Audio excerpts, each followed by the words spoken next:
Students, very good morning. So next our second part of the female reproductive system we can continue. So myself, Dr. Keshav, Department of Pharmacology, Faculty of Shantiram College of Pharmacy. So I think last class we discussed the entire vagina and some other parts of the female reproductive system. I think we have to discuss about uterus. Okay, uterus. So girls are already we discussed about this. Girls are born with over a million of eggs, but only 400 eggs are released from that million of egg cells. So this is 400 lifetime of menstrual cycle. So no new eggs develop after birth.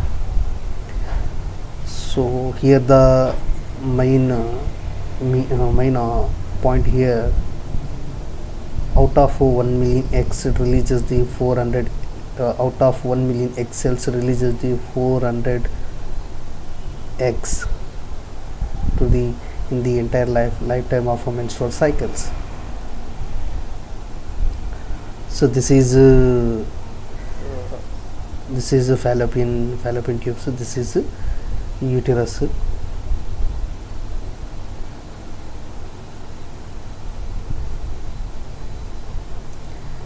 Then you have to talk about the structure. The uterus is a thick wall, muscular and pear-shaped organ located in the middle of the pelvis, behind the bladder and in front of the rectum.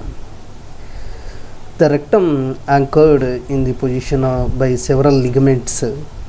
So it is anchored several ligaments. So the uterus consists of a cervix and the main body. That is we can call it as corpus and fundus. The cervix is the lower part of the uterus.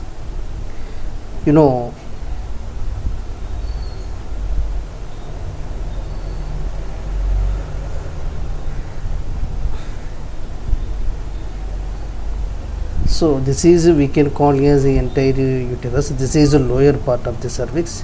This is body. This is fundus. Structurally,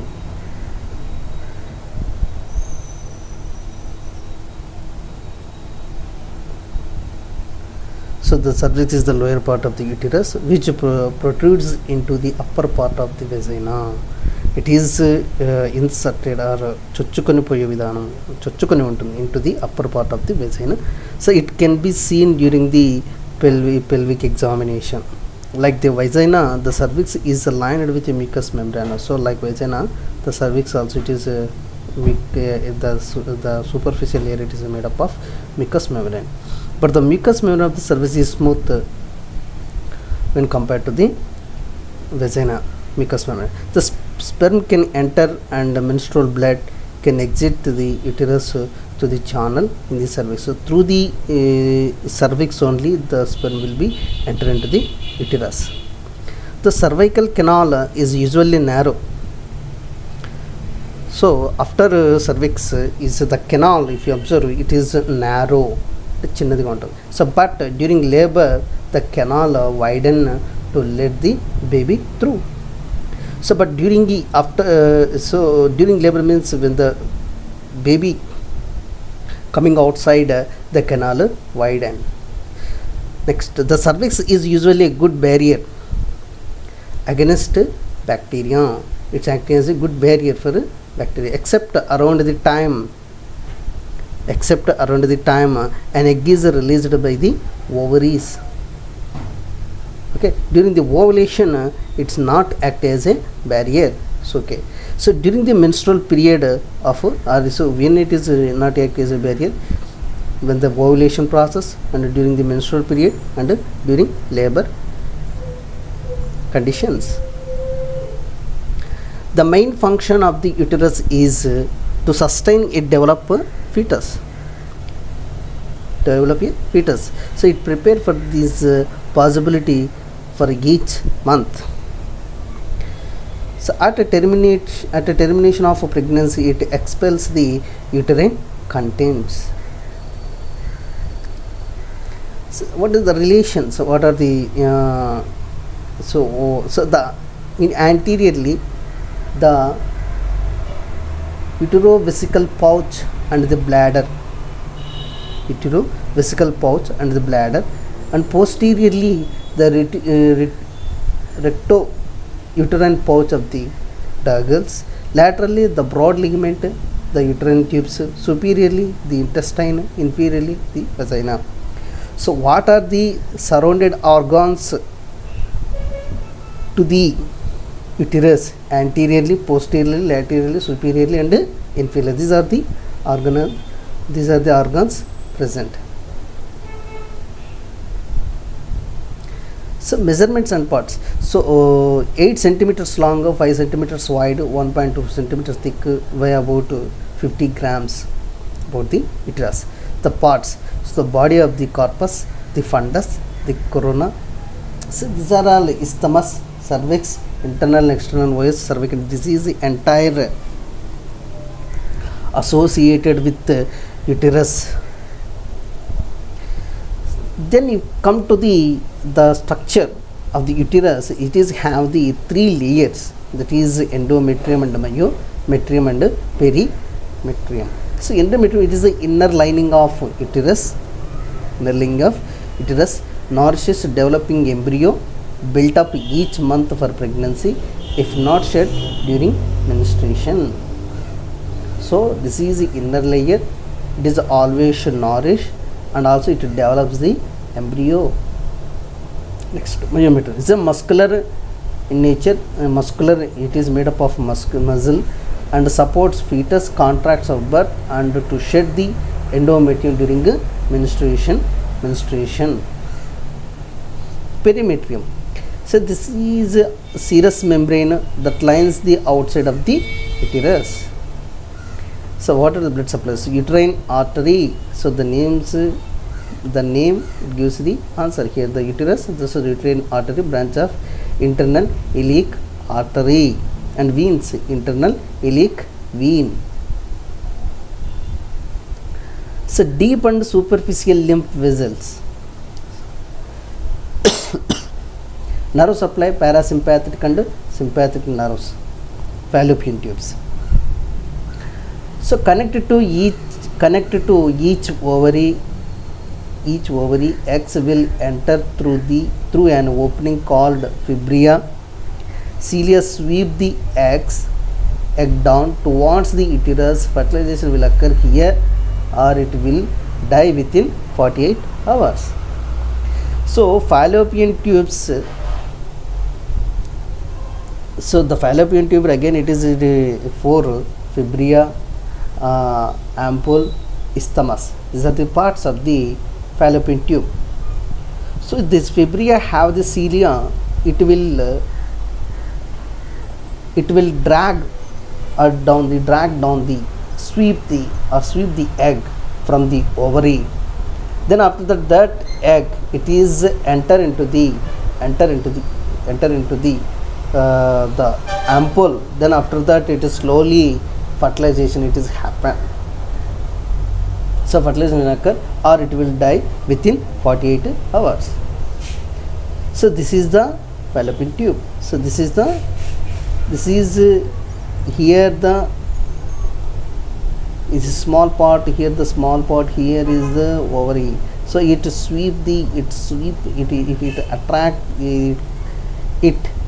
drag the egg, and here in this process, here the cilia, during the cilia, here the fertilization takes place. Then after that, it is entered into the uterus. The two fallopian tubes, which are about 4 to 5 inches long, extend from the upper edges of the uterus toward the ovary. The fallopian tubes are lined with hair-like projection cilia. The cilia and the muscles in the tube wall propel the egg downward through the tube to uterus. So what we discussed. So the egg may be fertilized by the sperm in the fallopian tube. The relations, what are the surroundings organs of these fallopian tubes? Anterior and posterior and superiorly the peritoneal cavity, anterior, posterior and superior. What is one? Peritoneal cavity and intestine. Laterally the side wall of the pelvis, and inferiorly the broad ligament and the ovaries. So if you know structure very well of the female reproductive system, what we discussed first class, then we can easily write by seeing the diagram.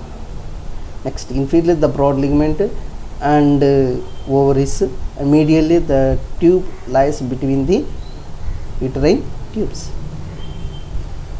The parts, the intestinal portion, isthmus, what are the parts of the fallopian tubes? Intestinal portion, isthmus, ampulla, infundibulum and the intramural part. See the intestinal portion and isthmus already we seen in the diagram. Blood supply.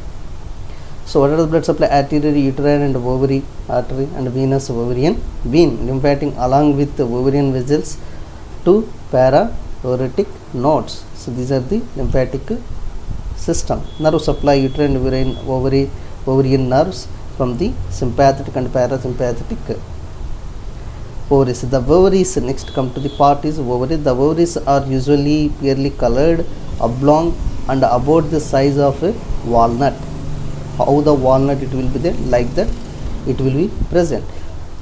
They are attached to the uterus by ligament, that is uterine ligament. So the ovaries attached to the uterine ligament, in addition to producing of female sex hormones, estrogen and progesterone. So that ligament produces the estrogen, progesterone, and male sex hormones the ovaries produces can release eggs.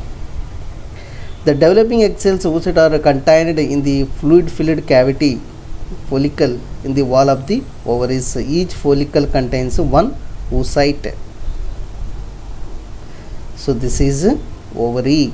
This is ovary, the yellow color part. So the anterior to the ovaries are the broad ligament. The anterior to the ovaries are the broad ligament. Posterior to the ovaries are the intestine. Lateral to the ovaries are the infundulum, pelvic ligament and the side wall of the pelvis. These are the associated organs. Superior to the ovaries lie to the uterine tube. Inferior to the ovaries lie the ovarian ligaments. So I am telling that draw the diagram properly. Then you, if you know the which organ is present front, nothing but anterior, posterior, laterally, then we can write one. Next, structure. So medulla and cortex. Medulla and cortex. So medulla supporting the framework made up of fibrous tissue, has ovarian blood vessels, lymphatic and lymph and lymphatics and nerve travels through it. So medulla have these are the structures. So cortex is functioning part of the ovum. Functioning part of the ovum contains ovarian follicle in different stages. Blood supply. So ovarian and abdominal aorta, venous ovarian vein, lymphatic along with ovarian vessels to para-aortic nodes. So nerve supply, ovarian nerves from T10 and thoracic. So from the nerve T10 segment it will come. So ovulation, a process of releasing of one mature ovum each month into the ovaries fallopian tube. So 2 to 3 lakhs immature ova in the ovaries at birth. 2 lakhs to 3 lakhs immature, 2 lakhs to 3 lakhs immature ovary, immature ova, nothing but ovum in ovaries or follicles in ovaries at birth. Hormones from pituitary cause ovaries to being producing female sex hormones. So ova begin to mature. Ova can live about 2 days in fallopian tube. So one sperm will enter into ovum, fertilization, or that's we can call it as a conception. Okay, ovum can live about 2 days in a fallopian tube. So if the ovum is not fertilized, it does not attach to the uterine lining or endometrium. So this is ovary, this is fallopian tube. So yet drag that egg, it is enter here to the fertilization. After fertilization, this is fibria, this is infundulum, this is ample, this is isthmus. So these here inside of the fallopian tube have the cilia and muscles to travel the egg from the fallopian tube here. So in between time, see here it is the fertilization takes place if the sperm came into the fallopian tube. After fertilization, it is attached to the uterus here.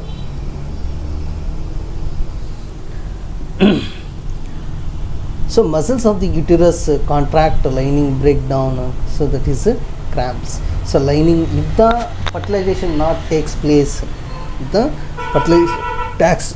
fertilization not takes place, here the muscles cramps. That's why during menstruation, during menstruation, the girls getting the pains. So lining passes through the cervix into the vagina and out of the vaginal opening. So that instead of menstrual, it is through the cervix and vagina, it will go outside. Each month the uterus prepares for possible pregnancy. So hormones cause a thickening of endometrium, and if ovum is fertilized, it move into the uterus and may bear into this lining, will divide millions of times over 9 to 9 months. So this uterus always it is ready to prepare the possibility of pregnancy. So either what does that what it prepares? So it prepares the ready for thickening from endometrium, and the ovum is fertilized, it moves into the uterus and may bear in this lining. So this is the happening menstruation process of shedding the lining of the uterus, especially endometrium. So usually last 4 to 7 days, maybe shorter or longer depending on the female individual cycle, regulated by hormones. 2 to 3 tablespoons of blood will go outside. So rest of flow is other tissue that makes up the endometrium. Blood and tissue are not needed. Persons should not be weak or ill from loss. After periods, menses cycle begins again. So in females, ovaries in meiosis 23 ovum. So how it is sex? So from the male sperm, meiosis 23 sperm here, ovum we have the 23, after fertilization to form the 46. Then this zygote it is attached to the endometrium, it go. Mammary glands, the next accessory organs to the female reproductive system. The mammary glands are sweat glands. The mammary glands are sweat glands. So specialized for the production of milk. The milk producing secretory cells from the walls of the bulb shaped chambers called alveoli that's joined together with ducts in grape like fashion to form the cluster called lobules. See, we can see next page. So this is alcohols. This is mammary gland. This is the mammary gland. So these are the ducts. So whatever the secreted, whatever in the mammary gland secreted the milk, it is enter into the duct. Then these ducts opening into the this areola. Then after that here is the reservoir. Then they can, it will come outside when the baby lick to the nipple. So numerous lobules assemble to form a lobe. Each breast contain, so that lobe is there, no, that is, this is numerous lobules assemble to form a lobe. Each breast contains a single mammary gland, consists of 15 to 20 these lobes. The lactiferous ducts leading to away from the lobes widen into the lactiferous sinuses that serve as a temporary reservoirs for milk.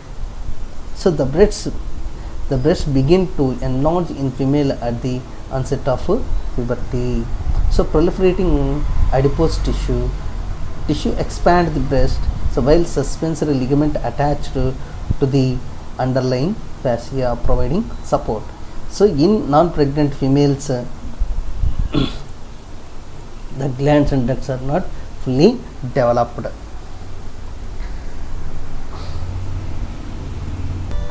Next they come to the part how the menstrual cycle regulated is very important.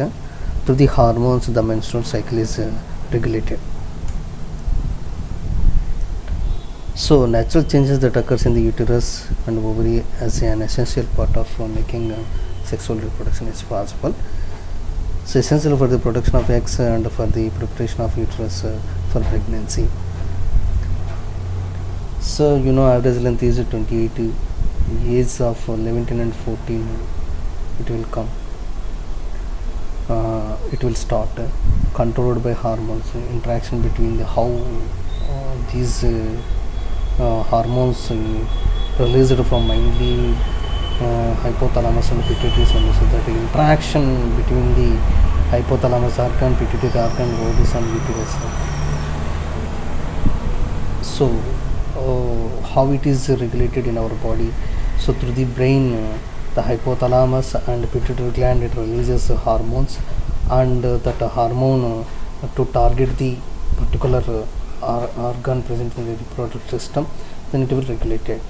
So each female reproductive system cycle has two components, ovarian cycle and uterine cycle. This is ovarian cycle, this is uterine cycle.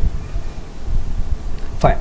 So here the this is the from the hypothalamus. So this is blood vessels. This is the blood vessels. So here the hypothalamus. This is the hypothalamus. So when you observe here, the from the hypothalamus releases the gonadotropin releasing hormone. What is that? Gonadotropin releasing hormone. It's entered the blood vessels, capillaries, then it is reached to the, it is anterior pituitary gland. So from the anterior pituitary gland releases the follicle stimulating hormone. So the anterior pituitary gland releases the follicle stimulating hormone. So this is the anterior pituitary gland releases the follicle stimulating hormone. As well as luteinizing hormone also released. So these follicle stimulating hormone, luteinizing hormone act on the ovaries. So ovarian cycle. So ovulation occurs at 14th day of 28 days ovarian cycle. 14 days prior to ovulation are called follicular phase. So before ovulation pass we can call it as a follicular phase. Why it is called a follicular phase?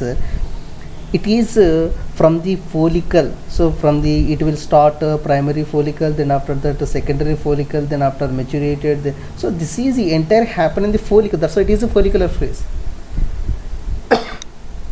You get my point?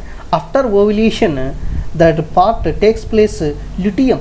That's why it is a luteal phase. So because of that, so that's why it is 14 days here we can call it as a follicular phase. After 14 days we can call it as a luteal phase. Then ovulation occurs a 14th day of 28th cycle, 14-day period. So again it is given. So this is before ovulation we can divide it into subdivided into menstrual phase and proliferative phase. So so this is again divided into whatever the follicle phase, we can divide it into menstrual phase. This is a proliferative phase. This is in the uterine, means nothing but in the uterus, not in a ovum, not in a ovum.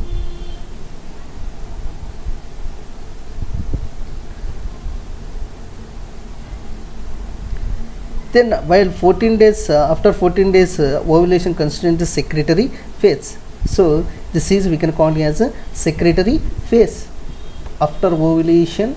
So in the uterus, not in ovary, don't confuse here. It is in the happen in the uterus, not in ovary.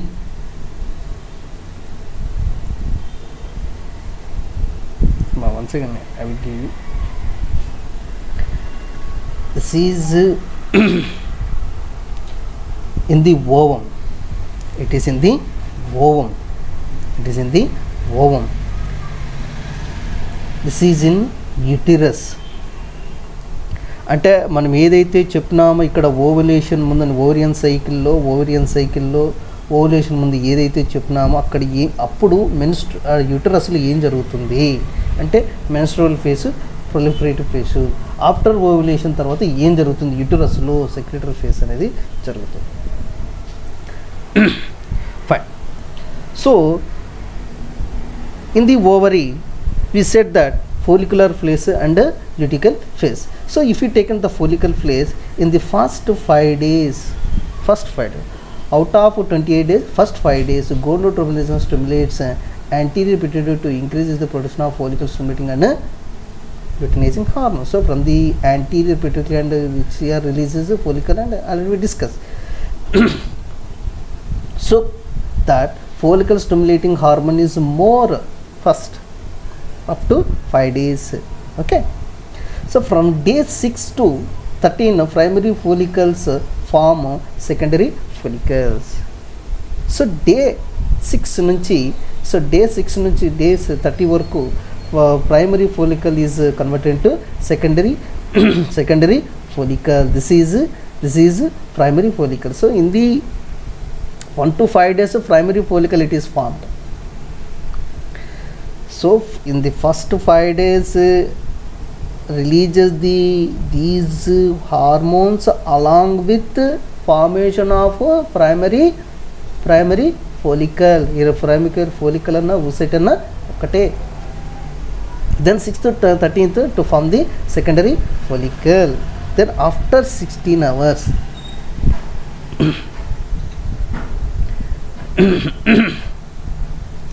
then 14th day ovulation takes place, and the 14th day ovulation takes place. That is primary secondary follicle, it is matured. Then the luteinizing hormone to rupture the ovum and releases the ovum, and rupture the follicle, the matured follicle, and releases the ovum. This is the follicle phase.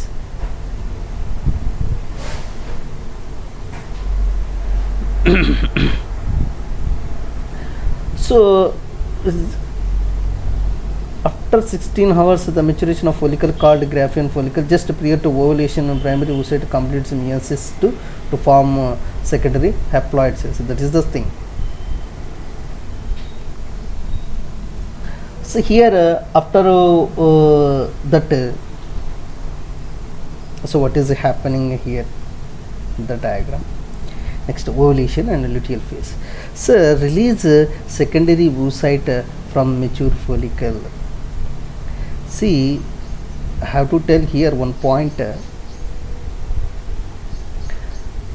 luteinizing hormone in the follicle, in the follicular phase is a streamline. It is come to the straight line. But follicle stimulating hormone first 5 days increases, then after that decreases. Then after that decreases. Okay, so why it is happen అనేది I will say it later. See, in ovulation luteal phase, release of secondary oocyte from mature follicle. So that is nothing but ovulation. Get a high levels of luteinizing hormone. High levels of, that's I said that the luteinizing hormone only to rupture the secondary follicle, the matured follicle, then releases the ovum. So these luteal phase 15 to 28 days. So the ovarian follicle cells form yellowish structure called as corpus luteum. After ovulation, this part we can call as a corpus luteum. These corpus luteum produces the progesterone and estrogen. These corpus luteum produces the progesterone and estrogen. Now once I am repeating, this is primary. This is a primary follicle, then form the secondary follicle. In 14 days the secondary follicle matured, releases the ovum through the action of luteinizing hormone. The follicle stimulating hormone, it is mainly for the development of follicle from primary to secondary and secondary to matured follicle, that's all. But the release of ovum by the luteinizing hormone, it is happen only high levels. When the levels of luteinizing hormone, if it is more only, the ovum it is released. After ovum released, the remaining part we can call as a corpus luteum. That corpus luteum releases the progesterone, estrogen, menstrual phase. So that is happen in the ovary. Come to the uterus. So progesterone, the progesterone hormone shedding of endometrial lining. అంటే ఆ corpus luteum ఇప్పుడు ఇది ovum release అయిపోయింది. Ovum release అయిపోయిన తర్వాత so ovum release అయిపోయింది. ఈ corpus luteum release చేస్తే progesterone hormone. That progesterone hormone shedding of endometrial lining when the fertilization it is not take place, if the ovum not fertilized with the sperm, the shedding of endometrial lining, that is getting the women's period. Getting next, proliferative phase. Estrogen produced by the follicular cells, endometrium begins to reform. The progesterone shedding of endometrium, the estrogen, endometrium begins to reform. So that is the happening. So we can observe the both.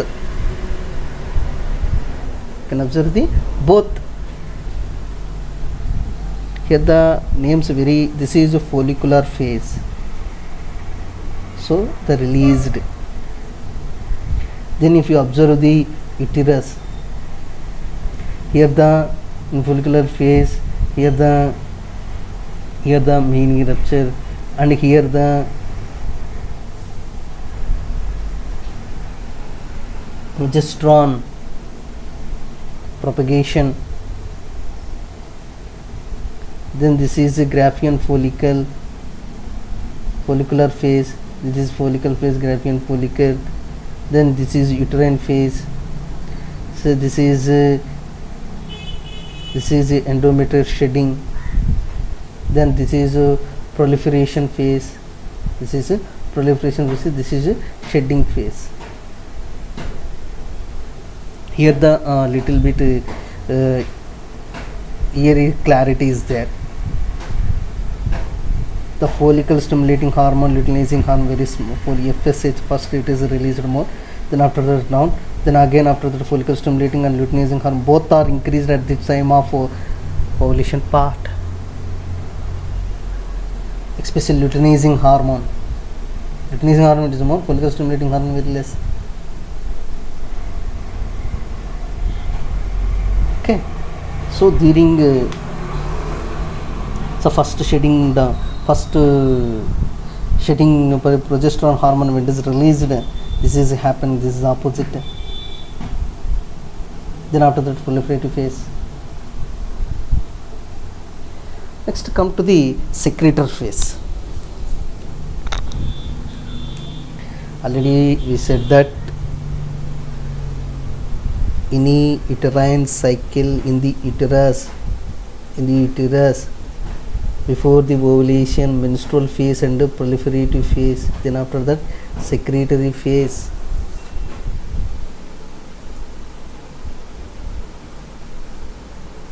Understood? So what are the hormones are? Gonadotropin releasing hormone, follicle stimulating hormone. This is released by hypothalamus. This is released by anterior pituitary gland. This is released by anterior pituitary gland. Estrogen released by corpus luteum. Progesterone released from the corpus luteum.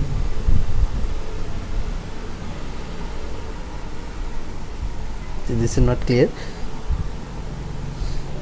So role of gonadotropin releasing hormone in the menstrual cycle. The hypothalamus secretes gonadotropin in pulsatile fashion.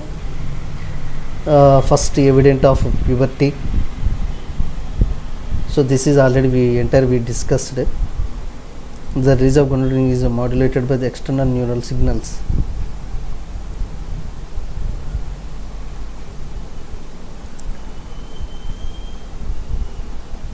Gonadotropin releasing hormone providing a negative feedback control of hormone levels. Second gonadotropin depends on the certain neurons of the hypothalamus which express the gene cases. So whatever it is, here the main meaning is these are secreted and bind to the G protein coupled receptor that followed by releases the thus gonadotropin releasing hormone. I am not discussing a detail entire about here the molecular level studies not required. Here we can understand the follicle stimulating hormone site of secretion pituitary gland. So target is ovary, function is stimulate the growth to development of follicle and stimulate the secretion of estrogen effect stimulation ovulation. Next, estrogen,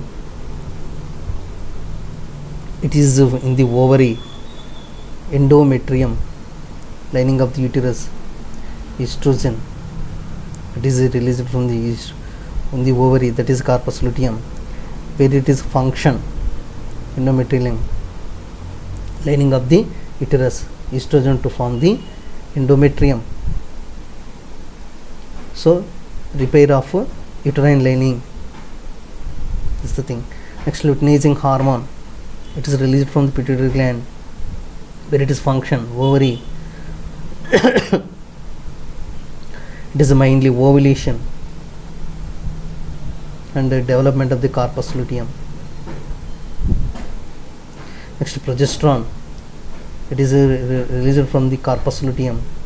Main function is it is uterus, maintaining the shedding.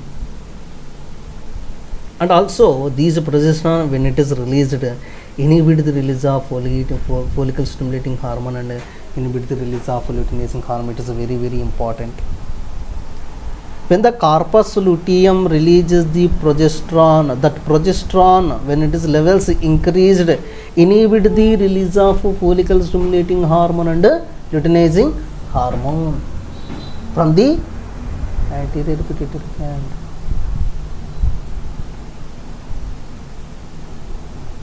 That is the thing.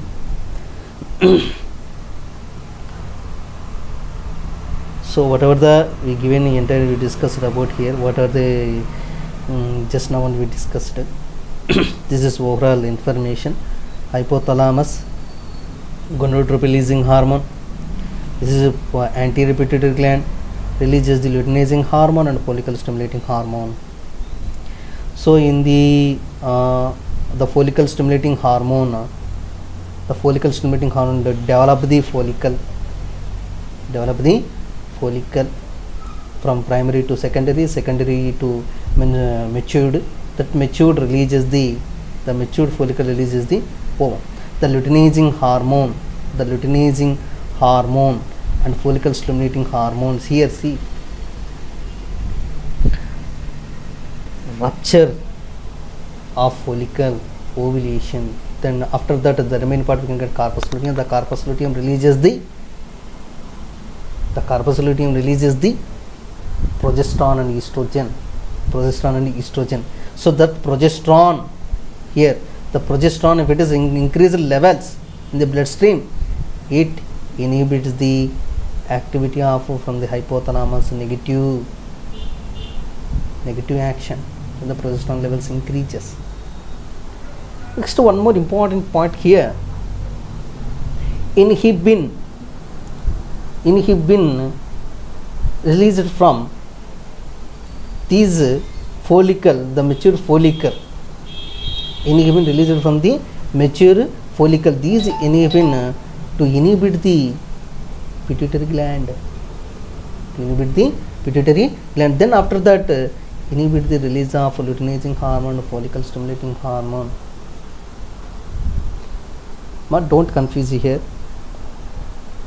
So when it is released inhibin, when it is matured follicle, not in primary and secondary, it is released in the mature follicle. When the matured follicle only, the inhibin released from the mature follicle, that inhibin to inhibit the anterior pituitary gland, to release of luteinizing hormone and follicle stimulating hormone,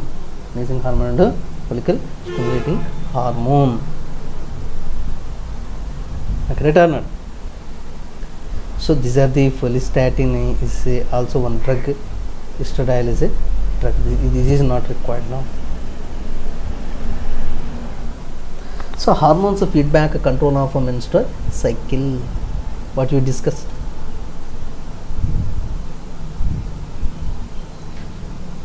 మీరు మళ్ళీ confuse అవుతారు, no need.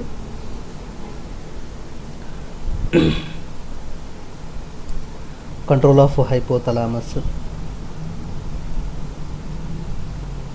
Now you can see this is a luteinizing hormone line. So luteinizing hormone is not released up to 14 days, 13 days, and 14th day released at high levels. Then again it will come down after 14th day, 15th day it will reduce slow. But if you take the follicle stimulating hormone, the high, it is released up to for 5 days more level, then after that it reduces. During the ovulation process also it is released. But the luteinizing hormone major role to release of ovum, ovulation.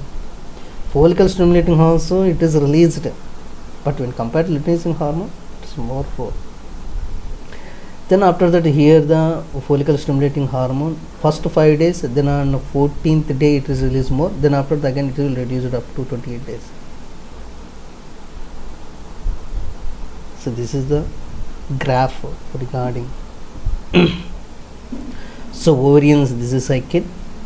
So this is primary follicle, this is secondary follicle. This one we can call as growing follicle sign. Then this is the secondary follicle coming to mature follicle. I already said that mature follicle only releases the inhibin. Okay. Then after ovulation, this part we can call corpus luteum. Corpus luteum releases the progesterone. When the levels of progesterone increases, it inhibits the hypothalamus release. It inhibits the hypothalamus release of gonadotropin releasing hormone. And one more point, the progesterone shedding of endometrial layer, that leads to menstrual.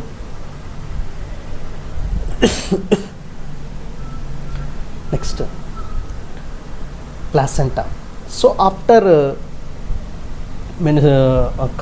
conceived or fertilization, the fertilized ovum, it is attached to the uterus, that we can call placenta. That placenta we can call as a human, releases the, that placenta releases the human chorionic gonadotropin hormone,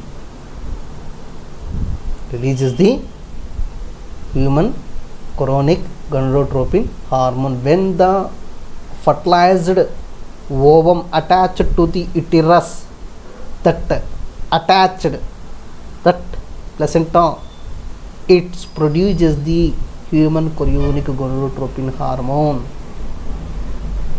This is the for the identification test or confirmation test for the pregnancy.